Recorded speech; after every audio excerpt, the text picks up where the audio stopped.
Hello बच्चों, welcome back to my channel. कैसे हैं आप सब। आज की वीडियो में मैं आप लोग के लिए टीजीटी पीजीटी का प्रैक्टिस सेट लेकर आई हूं। इस पर मैंने पहले भी एक प्रैक्टिस सेट डाला हुआ है। अगर आपने वो नहीं देखा है तो उसका लिंक आपको इस वीडियो के डिस्क्रिप्शन में मिल जाएगा, आप वहां से देख सकते हैं। काफ़ी इंपॉर्टेंट क्वेश्चन हैं, कुछ क्वेश्चन ऐसे हैं जो पहले के एग्जाम में आए हुए हैं, तो आप उसे भी देख सकते हैं, जिससे कि आपकी क्या होगा, रिविजन अच्छे से हो जाएगा और प्रैक्टिस हो जाएगी। इसके अलावा अगर और भी जो आपके इम्पोर्टेंट सब्जेक्ट हैं जो आपके सिलेबस में हैं, जैसे कि फाइनेंशियल अकाउंटिंग है, कॉर्पोरेट अकाउंटिंग है, मैनेजमेंट अकाउंटिंग है, बिजनेस मैनेजमेंट है, इकोनॉमिक्स है, इन सब पर भी एमसीक्यूज़ वीडियो मैंने डाली हुई हैं। आप वो भी देख सकते हैं जाकर के मेरे चैनल पे। तो आपको आसानी से सारी चीज़ों को आप रिवीजन कर सकते हैं, प्रैक्टिस कर सकते हैं। एमसीक्यूज़ क्वेश्चंस हैं और ऐसे क्वेश्चंस हैं जो आपके एग्जाम में भी आए हुए हैं। आज की वीडियो में भी कुछ ऐसे ही क्वेश्चंस आपके होंगे प्रैक्टिस सेट। वीडियो शुरू करने से पहले अगर आपने चैनल को अभी तक सब्सक्राइब नहीं किया है तो चैनल को सब्सक्राइब कर लीजिए इसी तरह की और वीडियोस के लिए। और वीडियो अच्छी लगेगी तो प्लीज़ लाइक करिएगा। आइए शुरू करते हैं। फर्स्ट क्वेश्चन लेते हैं। विभेदात्मक मजदूरी पद्धति की घोषणा किसने की थी?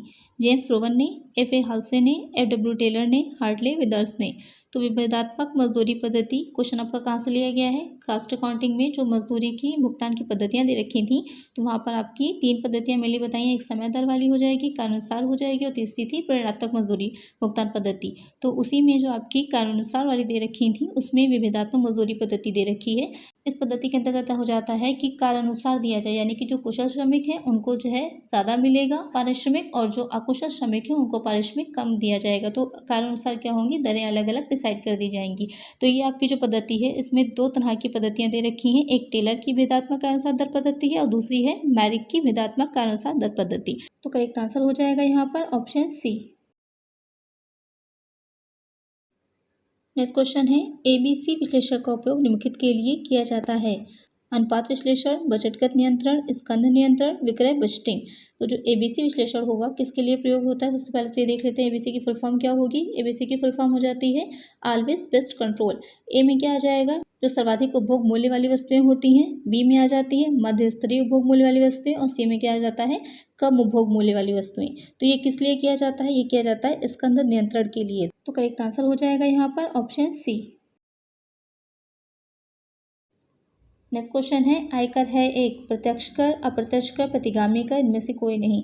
तो इनकम टैक्स किस तरह का कर है, हम सभी को पता है, ये हो जाएगा डायरेक्ट टैक्स होता है। तो करेक्ट आंसर हो जाएगा यहाँ पर ऑप्शन ए। नेक्स्ट क्वेश्चन है, करदाता की सकल आय निकालने के लिए आय के कुल कितने शीर्षक होते हैं? 3, 4, 5 या 6। करदाता की जो सकल आय निकालते हैं तो आपको पता होगा इनकम टैक्स में 2 पार्ट में आपके इनकम टैक्स हो जाते हैं। एक इनकम का हो जाता है, दूसरा उस पर जब हम टैक्स लगाते हैं। तो इनकम के कितने हेड होते हैं? 5 हेड होते हैं। इनकम फ्रॉम सैलरी हो जाएगा, इनकम फ्रॉम हाउस प्रॉपर्टी हो जाएगा, income from business and profession हो जाएगा, कैपिटल गेन है, इनकम फ्रॉम अदर सोर्सेज। तो आपके कितने हेड हो जाएंगे? 5 हेड होते हैं। तो करेक्ट आंसर यहाँ पर हो जाएगा ऑप्शन सी। नेक्स्ट क्वेश्चन है, करदाता की निवासी स्थिति प्रत्येक वर्ष बदल सकती है, निश्चित रूप से बदलेगी, नहीं बदलेगी, इनमें से कोई नहीं। आपको पता होगा जो टैक्स लगाया जाता है उसकी नागरिक होने या ना होने पर नहीं लगता। टैक्स जो लगाया जाता है उसके उस वर्ष भारत में निवासी होने ना होने के आधार पर लगाया जाता है, उसकी निवासी स्थिति के आधार पर लगाया जाता है। कोई व्यक्ति अगर भारत का नागरिक है तो ऐसा ज़रूरी नहीं है कि किसी कर निर्धारण वर्ष में वो भारत का निवासी भी हो। तो यहाँ पर क्या होगा कि एक व्यक्ति क्या होगा, एक वर्ष हो सकता है भारत का निवासी हो, उसके अगले ही वर्ष क्या हो, असाधारण निवासी हो जाए, और उसके बाद अगले वर्ष क्या हो, अनिवासी हो जाए। तो डिपेंड करेगा कि वो भारत में कितने दिन रहा है इस स्थिति पर। करेक्ट आंसर हो जाएगा ऑप्शन ए। नेक्स्ट क्वेश्चन है, 1 जनवरी 2005 को संयंत्र या मशीनरी का मूल्य 80,000 रुपये था तथा 31 दिसंबर 2005 को इसका मूल्य 1,20,000 रुपये था। यानी कि क्या है यहाँ पर कि 1 जनवरी वर्ष के प्रारंभ में क्या थी, 80,000 की जो प्लांट मशीनरी थी, और जो वर्ष का जो अंत था, एंड ऑफ द ईयर में क्या हो गई, 1,20,000 की हो गई। तो इसका मतलब क्या है कि मशीनरी और संयंत्र क्या है, बढ़ा है। वर्ष के दौरान 10,000 रुपये का ह्रास के रूप में अपलिखित किया गया है, इसका परिणाम होगा। तो यहाँ पर हम क्विकली क्या करेंगे, इसका अकाउंट बना लेंगे। वैसे हम ओरल भी निकाल सकते हैं, लेकिन अगर अकाउंट बना लेंगे तो कन्फ्यूजन दूर हो जाएगी हमारी। तो अकाउंट बनाएंगे तो क्या हो जाएगा, आपका ओपनिंग बैलेंस में आ जाएगा 80,000 डेबिट साइड में, क्लोजिंग बैलेंस हो जाएगा 31 दिसंबर 2005 को जो उसका 1,20,000 का वैल्यू थी वो हो जाएगी क्रेडिट साइड में। डिप्रिसिएशन 10,000 का आपका क्रेडिट साइड में जाएगा। तो कितना निकल के आएगा, purchases of plant and machinery निकल के आएगा डेबिट साइड में। तो यहाँ पर कितना आएगा, 50,000 का अमाउंट। तो यही हो जाएगा क्या, कोषों का उपयोग, क्योंकि परचेज किया है ना हमने प्लांट एंड मशीनरी का, तो क्या हो जाएगा, 50,000 का कोषों का उपयोग हो जाएगा। तो करेक्ट आंसर हो जाएगा ऑप्शन बी।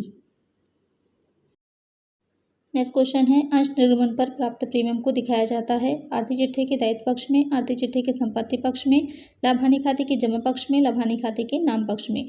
जो आपने शेयर इशू किए हैं उस प्रीमियम पर, तो वो दिखाया जाता है आर्थिक चिट्ठे के दायित्व पक्ष में, यानी कि लायबिलिटी साइड में हम उसे दिखाते हैं बैलेंस शीट के। तो करेक्ट आंसर हो जाएगा ऑप्शन ए। नेक्स्ट क्वेश्चन लेते हैं, पूंजीगत व्यय को आयगत व्यय में परिणत करने से निम्न परिणाम होता है। यानी कि जो पूंजीगत व्यय हुआ है उसे आप क्या करें, आयगत व्यय के रूप में दिखा रहे हैं, तो उससे क्या होगा, गुप्त संचय, आयगत संचय, पूंजी संचय, इनमें से कोई नहीं। तो जब पूंजीगत व्यय को हम आयगत व्यय के रूप में दिखाते हैं तो उससे क्या बनता है, गुप्त संचय बनता है। तो करेक्ट आंसर हो जाएगा ऑप्शन ए। नेक्स्ट क्वेश्चन है, संगठनात्मक चार्ट के प्रकार में निम्न सम्मिलित नहीं है, त्रिकोणीय चार्ट, लंबवत चार्ट, समतलीय चार्ट, वक्राकार चार्ट। तो आपने चार्ट पढ़ा होगा, संगठनात्मक चार्ट क्यों बनाया जाता है, जिससे कि हम आसानी से क्या होगा, संस्था जो ऑर्गेनाइजेशन है उसकी स्थिति को स्पष्ट कर सकें। तो यहाँ पर क्वेश्चन में पूछ रहा है कि उसका कौन सा प्रकार नहीं है। तो जो त्रिकोणीय चार्ट दे रखा है वो संगठनात्मक चार्ट का प्रकार नहीं है। बाकी जो लंबवत, समतलीय, वक्राकार चार्ट है वो संगठनात्मक चार्ट का प्रकार है। तो करेक्ट आंसर यहाँ पर हो जाएगा ऑप्शन ए। नेक्स्ट क्वेश्चन है, नियंत्रण विस्तार संबंधित है, इसे स्पैन ऑफ कंट्रोल भी कहते हैं। तो प्रबंधन की नियंत्रण क्रिया से, संस्था के विस्तार से, संगठन की प्रक्रिया से, चयन की प्रक्रिया से। तो जो नियंत्रण का विस्तार होता है वो संबंधित हो जाता है प्रबंधन की नियंत्रण क्रिया से, यानी कि जो प्रबंध होगा उसमें के नियंत्रण में कितना तक अपना नियंत्रण को फैलाए कि आसानी से क्या करे, चीज़ों को कंट्रोल कर सके, या कितने व्यक्तियों तक ही उसका नियंत्रण रहेगा। ये सारी चीज़ें आ जाती हैं आपके नियंत्रण के विस्तार में। करेक्ट आंसर हो जाएगा ऑप्शन ए। नेक्स्ट क्वेश्चन है, सोपान श्रृंखला स्केलर चेन का सिद्धांत दिया था, किम्बाल ने, हेनरी फ्योल ने, लॉरेंस एप्ले ने, या फिर जॉर्ज टैरी ने। आपको पता ही होगा जो प्रबंधकीय 14 सूत्री सिद्धांत हैं किसने दिए थे, हेनरी फ्योल ने दिए थे। उसी में से एक आपका सिद्धांत हो जाता है सोपान श्रृंखला या फिर स्केलर चेन का सिद्धांत। इस सिद्धांत में क्या होता है कि माना गया है कि फ्योल के अनुसार कि उच्चतम प्रबंध से न्यूनतम पदों तक की एक श्रृंखला स्केलर चेन होती है। तो उसमें क्या होगा, आदेश ऊपर से नीचे की ओर एक क्रम में चलते हैं। तो यहाँ पर आपने जैसे कि आप चित्र में देख रहे हैं, मैंने इसमें फिगर लगा दिया है स्क्रीन पर, आप देख लीजिए कि आपके जो आदेश हैं वो एक सीधी उसमें रेखा में एक चेन की तरह जो है उच्च प्रबंध से निचले प्रबंध की तरफ चलते हैं। लेकिन कभी कभी क्या होता है कि आवश्यकता पड़ने पर शीघ्र निर्णय लेने के लिए क्या होता है कि इस क्रम को तोड़ा भी जा सकता है। तो फ्योल ने इसे पुल या ब्रिज कहा है, इसे गैंग प्लैंक भी कहा जाता है। तो इसमें आपका जैसे कि प्रबंध विभाग है का अध्यक्ष है, उसे अर्थशास्त्र विभाग के अध्यक्ष के साथ मिलकर कोई पाठ्यक्रम प्रारंभ करना है, उस पर वो बातचीत करना चाह रहा है। तो वो एक जो उसकी सीधी एक रेखा है या सीधी सीक्वेंस है, किसी में ही आप एक दूसरे से बात कर सकते हैं, उसको तोड़कर डायरेक्ट क्या करेगा, सीधे भी अपने वरिष्ठ अधिकारियों से बात कर सकता है यदि उसमें वरिष्ठ अधिकारियों को आपत्ति ना हो। तो यहाँ पर करेक्ट आंसर हो जाएगा ऑप्शन बी। नेक्स्ट क्वेश्चन लेते हैं, असीमित दायित्व संबंधित हैं संयुक्त स्कंध कंपनी से, सहकारी समिति से, एकल स्वामित्व से, धर्मार्थ न्यास से। तो असीमित दायित्व किससे संबंधित हो जाता है, तो जो आपकी संयुक्त स्कंध कंपनी होती है तो उसमें क्या होगा, काफ़ी बड़े स्तर की कंपनी होती है, जितने भी अंशधारी होते हैं सबका एक सीमित दायित्व होता है। और जो सहकारी समिति होती है उसमें भी दायित्व क्या होगा, सीमित होगा। लेकिन जो आपकी एकल स्वामित्व होता है, यानी कि एक अकेला व्यक्ति ही पूरा स्वामी है उस व्यापार का, व्यवसाय का, तो वहाँ पर क्या होगा, उसका दायित्व असीमित हो जाएगा। यानी कि जो भी उसने ऋण लिए होंगे या जो भी कार्य कर रहा होगा उस सबके लिए वो स्वयं ही क्या होगा, उत्तरदायी होगा। तो यहाँ पर करेक्ट आंसर हो जाएगा ऑप्शन सी। नेक्स्ट क्वेश्चन है, आधुनिक विचारधारा के अनुसार उत्पत्ति ह्रास नियम लागू होता है कृषि क्षेत्र में, उद्योग क्षेत्र में, नौकरी में, उत्पादन के सभी क्षेत्रों में। तो उत्पत्ति ह्रास नियम जो है उसकी दो विचारधाराएं हैं, एक परंपरागत है, दूसरी आधुनिक है। परंपरागत जो विचारधारा उसमें माना ये है कि जो उत्पत्ति ह्रास नियम है वो सिर्फ कृषि क्षेत्र में ही लागू होता है। लेकिन जो आधुनिक विचारधारा है उसका मानना ये है कि उत्पत्ति ह्रास नियम सभी क्षेत्रों में लागू होता है, कृषि में भी, उद्योग में भी, नौकरी में भी। तो करेक्ट आंसर हो जाएगा ऑप्शन डी। नेक्स्ट क्वेश्चन है, परिवर्तनशील अनुपातों के नियम की अवस्थाएं हैं 1, 3, 4 या फिर 5। तो जो परिवर्तनशील अनुपातों का नियम है उसकी जो अवस्थाएं हैं वो हो जाती हैं 3। आपके उत्पत्ति वृद्धि नियम, उत्पत्ति समता नियम और उत्पत्ति ह्रास नियम। तो उत्पत्ति वृद्धि नियम क्या है कि अगर आपका कोई समय विशेष पर उत्पत्ति के किसी एक साधन को स्थिर रखकर शेष साधनों को हम बढ़ाते हैं तो वहाँ पर क्या होता है कि कुल उत्पत्ति में वृद्धि साधनों में की गई वृद्धि से अनुपात में अधिक होती है। समता नियम में क्या होता है कि एक समय के बाद क्या होता है कि जितनी वृद्धि कर रहे हैं अनुपात उसका बराबर आ जाएगा। उत्पत्ति ह्रास नियम में क्या होता है कि जब भी हम वृद्धि करते हैं लेकिन उसके बाद जो उत्पादन होगा वो घटता ही जाता है, तो वो हो जाएगा उत्पत्ति ह्रास नियम। तो इस तरह से आपके 3 हो जाएंगे अवस्थाएं। तो करेक्ट आंसर हो जाएगा ऑप्शन बी। नेक्स्ट क्वेश्चन लेते हैं, 2 4 2 3 1 का भुइष्टक है। यहाँ पर आपको क्या निकालना है, भुइष्टक यानी कि बहुलक निकालना है। तो आपको पता होगा जो संख्या ज़्यादा अधिक बार आई होती है वही क्या हो जाती है, बहुलक हो जाती है। तो इसमें श्रेणी में अगर आप देखेंगे तो 2 संख्या जो है वो 2 बार आई है, तो वही हो जाएगा बहुलक यानी कि मोड। तो करेक्ट आंसर हो जाएगा ऑप्शन ए। अगर आप बिजनेस स्टडीज़ की और वीडियोस देखना चाहते हैं तो आप मेरे चैनल पे अलग से इसकी प्लेलिस्ट आपको मिल जाएगी, जहां बिजनेस स्टडीज़ के एमसीक्यूज क्वेश्चन जो थ्योरी और न्यूमेरिकल दोनों ही तरह के होंगे, काफ़ी वीडियोस मैंने अपलोड कर रखी हैं, तो आप उसे भी देख सकते हैं। नेक्स्ट क्वेश्चन लेते हैं। निम्नलिखित में से किसके द्वारा कार्यशील पूंजी में वृद्धि नहीं होती। यहाँ पर आपको बताना है कि कुछ स्थितियाँ आपकी दे रखी हैं कि कौन सी स्थिति ऐसी है जिसमें आपके वर्किंग कैपिटल पर कोई भी इफेक्ट नहीं पड़ेगा, यानी कि वृद्धि नहीं होगी। चल संपत्ति में वृद्धि होने पर, चल दायित्वों में कमी होने पर, चल संपत्तियों में कमी होने पर, उपयुक्त में से कोई नहीं। सबसे पहले देख लेते हैं वर्किंग कैपिटल का आपका फॉर्मूला क्या होता है। वर्किंग कैपिटल निकालने का फॉर्मूला होता है current asset minus current liability. तो अगर आपकी करंट एसेट में वृद्धि होगी तो भी क्या होगा, कार्यशील पूंजी बढ़ेगी। चल दायित्वों में कमी होगी तो भी क्या होगा, आपकी कार्यशील पूंजी बढ़ेगी। लेकिन चल संपत्ति में अगर कमी हो जाएगी तो क्या होगा, कार्यशील पूंजी घट जाएगी, बढ़ेगी नहीं। तो करेक्ट आंसर हो जाएगा ऑप्शन सी। मैनेजमेंट अकाउंटिंग के और भी इंपॉर्टेंट क्वेश्चंस की वीडियो मेरे चैनल पे आपको मिल जाएंगी। एक प्लेलिस्ट बनी हुई है जहाँ से आप जा करके देख सकते हैं आसानी से। उसका लिंक मैं डिस्क्रिप्शन में भी दे दूँगी, आप वहाँ से देख लीजिएगा। काफ़ी इंपॉर्टेंट एमसीक्यूज क्वेश्चंस हैं, थ्योरी और न्यूमेरिकल दोनों ही तरह के हैं। नेक्स्ट क्वेश्चन लेते हैं। निम्न में से कौन सा खाता प्रारंभिक शेष से आरंभ होता है, यानी कि आपको बताना है कि कौन सा ऐसा अकाउंट है जो ओपनिंग बैलेंस से आपका शुरू होगा। आय व्यय खाता, प्राप्त भुगतान खाता, लाभानी खाता, वसूली खाता। तो जो प्राप्त भुगतान खाता है वो आपका किससे शुरू होता है, प्रारंभिक शेष से शुरू होता है। ये खाता जो होता है आपका अलाभकारी संस्थाओं के लिए या फिर जो गैर व्यापारिक संस्थाएं होती हैं, नॉन प्रॉफिट बिजनेस ऑर्गेनाइजेशंस जो होती हैं, वो उनके लिए ये आपका प्राप्त भुगतान खाता बनाया जाता है। तो ये खाता होता पूरा कैश बुक की तरह ही है। डेबिट और क्रेडिट दो साइड होते हैं और इसमें जो लेन देन लिखे जाते हैं रोकड़ तथा बैंक के लेन देनों का सारांश होता है। तो इसमें आपके आयगत और पूंजीगत दोनों ही प्रकार की प्राप्ति और भुगतान लिखे जाएंगे। जो डेबिट साइड होता है उसमें सारी प्राप्तियां आ जाती हैं, चाहे वो आयगत हो या फिर पूंजीगत हो, और जो क्रेडिट साइड होता है उसमें सारे भुगतान आ जाते हैं। और इसका जो आपका डेबिट साइड होता है उसमें सबसे पहले क्या लिखा जाता है, ओपनिंग बैलेंस ही लिखा जाता है। तो इसलिए ये खाता क्या होता है, सदैव प्रारंभिक शेष से ही प्रारंभ किया जाएगा। तो करेक्ट आंसर हो जाएगा ऑप्शन बी। नेक्स्ट क्वेश्चन लेते हैं। यदि बेचे गए सामान की लागत 1,20,000 रुपये, सकल हानि विक्रय की 25%, तो विक्रय की राशि क्या होगी, 90,000, 96,000, 1,44,000, 1,50,000। तो पहले क्वेश्चन को इजीली हम समझ लेते हैं कि क्या कह रहा है।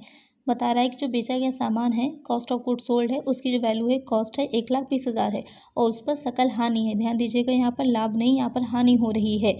तो आपका विक्रय की 25%। तो एक चीज़ ध्यान दीजिएगा कि जो सेल होती है हमारी कैसे निकलती है, कॉस्ट में जब हम प्रॉफिट का ऐड करते हैं तो सेल निकल के हमारी आ जाती है। लेकिन आपकी हानि हो रही है तो यहाँ पर मतलब क्या है, जो सेल है वो कम है और जो कॉस्ट है वो ज़्यादा आ रही है। तो अगर हम यहाँ पर विक्रय को 100 मान लेते हैं तो हमारी जो हानि होगी वो उसमें ऐड हो जाएगी, तो कितनी लागत कितनी हो जाएगी, 125 हो जाएगी। अब रखते हैं हम इसे अपने फॉर्मूले में। फॉर्मूले में रखने के लिए क्या हो जाएगा, विक्रय आपका जो निकालना जाएगा कितनी राशि आएगी, 1,20,000 गुणे 25/125। तो यहाँ पर जब इसे सॉल्व करेंगे तो कितना आएगा, 96,000 यानी कि 96,000।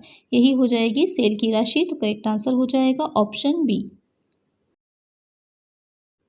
नेक्स्ट क्वेश्चन लेते हैं। यदि मूल लागत 50,000 रुपये है तथा कारखाना लागत 70,000 रुपये है एवं कार्यालय व्यय कारखाना परिव्यय का 50% हो तो उत्पादन लागत होगी। अब यहाँ पर क्वेश्चन पे ध्यान दीजिएगा कि मूल लागत प्राइम कॉस्ट दे रखी है 50,000 की, और जो कारखाना लागत दे रखी है वो 70,000 की दे रखी है। आपको पता होगा, आपने कॉस्ट शीट याद करी होगी, तो उसमें जो आपका कारखाना लागत होती है, वर्क कॉस्ट होती है, उसमें प्राइम कॉस्ट और फैक्ट्री ओवरहेड्स, ये दो चीज़ें क्या होती हैं, ऐड रहती हैं। तो यहाँ पर आपका आगे को क्वेश्चन में जो निकालना है, कार्यालय व्यय कारखाना परिव्यय का 50% है। तो आपको क्या चाहिए, पहले कारखाना परिव्यय निकालने। तो कैसे निकलाएंगे हम, जब कारखाना लागत में से मूल लागत को घटा देंगे। 70,000 में से 50,000 घटाएंगे तो कितना निकल के आएगा, 20,000 निकल के आएगा।